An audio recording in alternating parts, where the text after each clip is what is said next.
Hello cardboard lovers, it's Cardboard Badger here. I hope you're doing well, and today we have for you another financial breakdown video. We're going to be looking at part 2 of the Monty Python and the Holy Grail Secret Lair, which is going to be coming out in a matter of days. It's going to be out on Monday the 29th of July, and if you would like to see the first part of the Secret Lair, I'll put a link in the description below and at the end of the video if you would like to check that out. The question is part 2 going to be better? Is it going to be more financially worthwhile? We will have to see.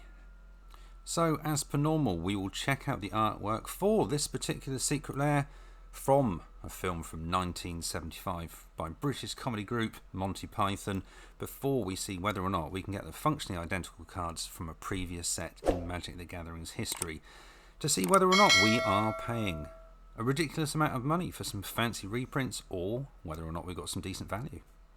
This is a 4-card set, but Scryfall have got the bonus card added in, so we actually know what it is, and it is themed. I mentioned in my previous video in part 1 it would be wonderful if we could have theme cards rather than some random elf or sliver. Well, things are good because we do have one. I don't want to spoil it for everybody, so what I am going to do is when you hear me shout out the word badger, which is pretty apt with Bloomborough out at the moment, when you hear me shout badger, I will bring it up on the screen. I won't talk about it, it will just come up onto the screen and then a few seconds later disappear. So if you are not interested in it and you want it as a surprise, there is your warning. If you do want to see it, then please check it out. So let's have a look and see what cards we've got for this fantastic part 2 Holy Grail set. We are starting off with the Bridge of Death, also known as Door to Nothingness.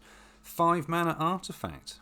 And Door of Nothingness enters tapped, and for double Wooburg and tap it, you can sacrifice the Door to Nothingness and target player loses the game. Flavor text: what is your favourite colour? Up next we have Sir Belvedere's Scales, also known as Ashnod's Altar. For 3 mana we have an artifact, and sacrifice a creature, add 2 colourless mana. Flavor text: so logically, if she weighs the same as a duck, she's made of wood, and therefore a witch. And next we have Badger.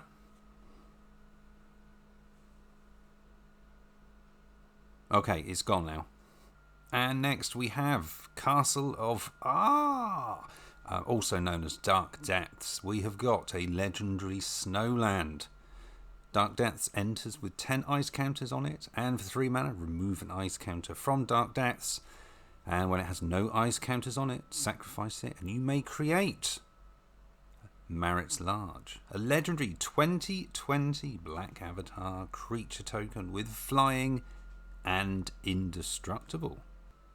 So that is the fantastic art for this particular Secret Lair. The question is, can we get these cards cheaper from a previous set? We're going with the target price, if it is going to be the same as the usual, of $29.99 for the non-foil, the regular version, and $39.99 for the foil versions.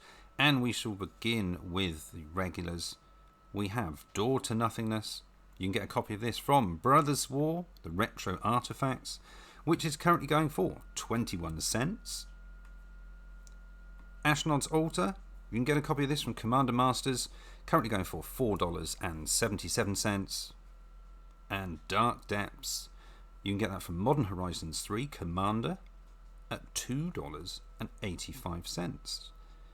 Plus the Marit Large token, you can get that from Ultimate Masters at $1.87, giving you a grand total in the cheapest form of a miserable $9.70. Okay, we're going to repeat the process with the foil version, starting off again with Door of Nothingness. You can get a copy from Brothers War Retro Artifacts. That is currently going for 41 cents. Ashnod's Altar, you can get that from Commander Masters. That is currently going for $6.38. Dark Depths, you can get a copy Dominaria Remastered, and that foil is going to cost you $6.06. And the token to go with it, MacLeod, you can get that from the Vault Lore, and that in full is $4.76, giving you a grand total in the cheapest form of $17.61. So there we have it. That is the entire financial breakdown for this particular up-and-coming Secret Lair, Monty Python and the Holy Grail. Looking at it briefly, it is not a huge one as far as value is concerned. It is more about the nostalgia. There will be many people that will be wanting this, whether the cards are worth anything or not, just for the fact that they are a fan of Monty Python and they like the artwork, and it's pretty humorous. And I have to say, the flavour text on some of these cards, very good indeed. But the general gist is, if you want to buy them in their regular form, you're going to be paying 3 times as much as the cards are worth in their cheapest form, and twice as much in their foils. So it is up to you. You're either going to love them or you're going to hate them.